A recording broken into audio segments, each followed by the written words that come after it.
Assalamualaikum warahmatullahi wabarakatuh.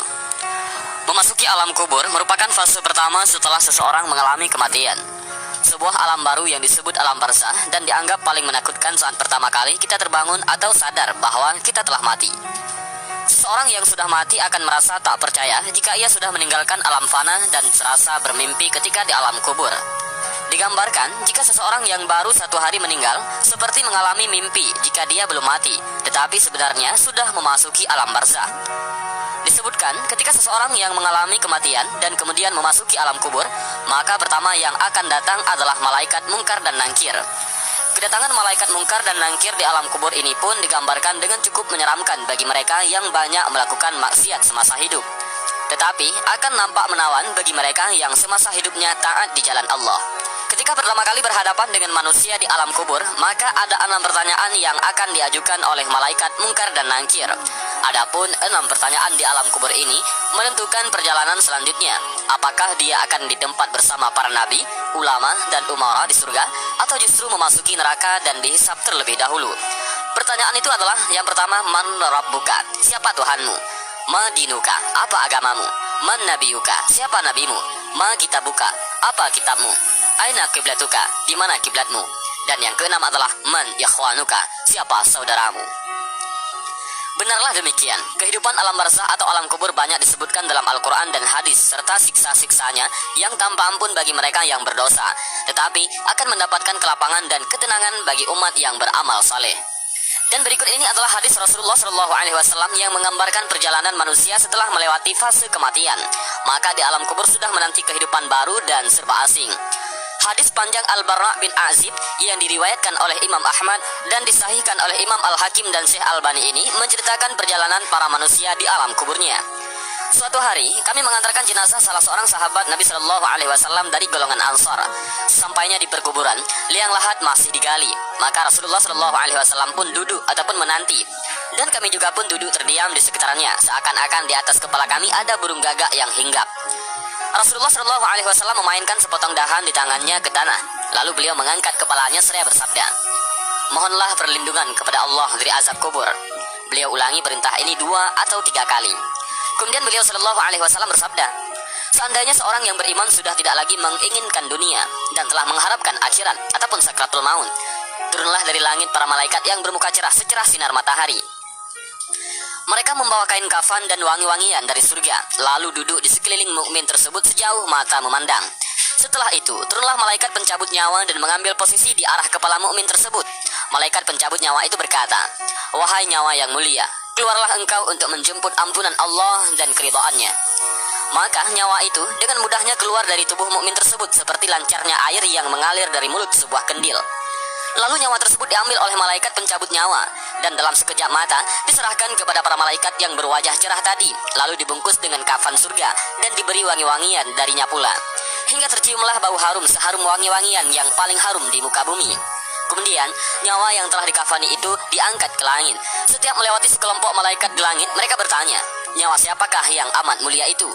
'Ini adalah nyawa Fulan bin Fulan,' jawab para malaikat yang mengawalnya dengan menyebutkan namanya yang terbaik ketika di dunia. Sesampainya di langit dunia, mereka meminta izin untuk memasukinya, lalu diizinkan. Maka seluruh malaikat yang ada di langit itu ikut mengantarnya menuju langit berikutnya, hingga mereka sampai di langit ke-7. Di sanalah Allah berfirman, 'Tulislah nama hambaku ini dalam kitab Illiyin, lalu kembalikanlah ia ke jasadnya di bumi, karena dirinya lah aku ciptakan mereka, para manusia, dan kepadanya lah aku akan kembali, serta darinya lah mereka akan kubangkitkan.'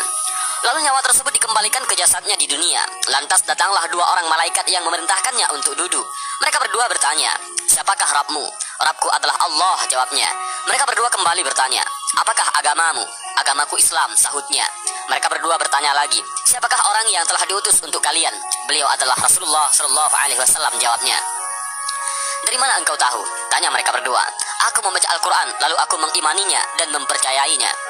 Tiba-tiba terdengarlah suara dari langit yang menyeru, 'Jawaban hambaku benar, maka hemparkanlah surga baginya, berilah dia pakaian darinya, lalu bukakanlah pintu ke arahnya.' Maka menghembuslah angin segar dan harumnya surga memasuki kuburannya, lalu kuburannya diluaskan sepanjang mata memandang. Saat itu datanglah seorang pemuda asing yang amat tampan memakai pakaian yang sangat indah dan berbau harum sekali. Seraya berkata, "Bergembiralah, inilah hari yang telah dijanjikan dulu bagimu." Mukmin tadi bertanya, "Siapakah engkau?" "Wajahmu menandakan kebaikan." "Aku adalah amal salehmu," jawabnya. Si mukmin tadi pun berkata, "Wahai Rabbku, segerakanlah datangnya hari kiamat, karena aku ingin bertemu dengan keluarga dan hartaku." Adapun orang kafir, di saat dia dalam keadaan tidak mengharapkan akhirat dan masih menginginkan dunia, turunlah dari langit malaikat yang bermuka hitam sambil membawa kain mori kasar. Lalu mereka duduk di sekelilingnya.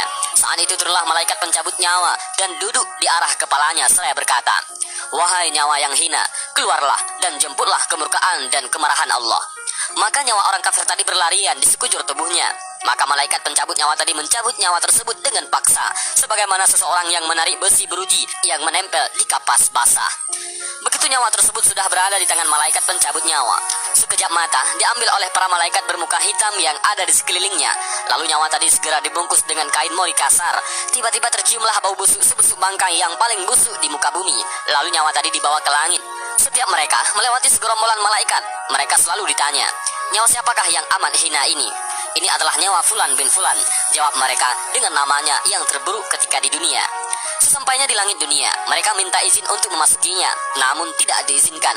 Rasulullah SAW membacakan firman Allah Subhanahu wa Ta'ala, "Tidak akan dibukakan bagi mereka, orang-orang kafir, pintu-pintu langit, dan mereka tidak akan masuk surga sampai seandainya unta bisa memasuki lubang jarum sekalipun." Al-Quran Surah Al-A'raf ayat 40. Saat itu Allah berfirman, "Tulislah namanya di dalam sijin di bawah bumi." Kemudian nyawa itu dicampakkan dengan hina. Rasulullah SAW membacakan firman Allah Ta'ala, "Barang siapa mempersekutukan sesuatu dengan Allah, maka adalah ia seolah-olah jatuh dari langit lalu disambar oleh burung atau diterbangkan angin ke tempat yang jauh." Al-Quran Surah Al-Hajj ayat 31. Kemudian nyawa tadi dikembalikan ke jasadnya, hingga datanglah dua orang malaikat yang menundukkannya seraya bertanya, "Siapakah Rabbmu?" "Aku tidak tahu," jawabnya. Mereka berdua kembali bertanya, "Apakah agamamu?" "Aku tidak tahu," sahutnya. Mereka berdua bertanya lagi, "Siapakah orang yang telah diutus untuk kalian?" "Aku tidak tahu," jawabnya. Saat itu terdengar seruan dari langit, "Hambaku telah berdusta, hamparkanlah neraka baginya dan bukakan pintu ke arahnya." Maka hawa panas dan bau busuk neraka pun bertiup ke dalam kuburannya. Lalu kuburannya dipres oleh Allah Subhanahu wa Ta'ala hingga tulang belulangnya pecah dan menancap satu sama lainnya. Tiba-tiba datanglah seorang yang bermuka amat buruk memakai pakaian kotor dan berbau sangat busuk seraya berkata, "Aku datang membawa kabar buruk untukmu. Hari ini adalah hari yang telah dijanjikan bagimu." Orang kafir itu seraya bertanya, "Siapakah engkau?" "Wajahmu menandakan kesialan." "Aku adalah dosa-dosamu," jawabnya. "Wahai Rabbku, janganlah engkau datangkan hari kiamat," suruh orang kafir tadi. Dan hadis panjang ini diriwayatkan oleh Ahmad dalam Al-Musnad dan disahihkan oleh Al-Hakim dalam Al-Mustadrak dan oleh Albani dalam kitab Ahkamul Janaiz. Dan itulah gambaran bagaimana kondisi seseorang yang sudah berada di alam kubur. Semua akan ditentukan lewat amal dan perbuatannya semasa hidup di dunia.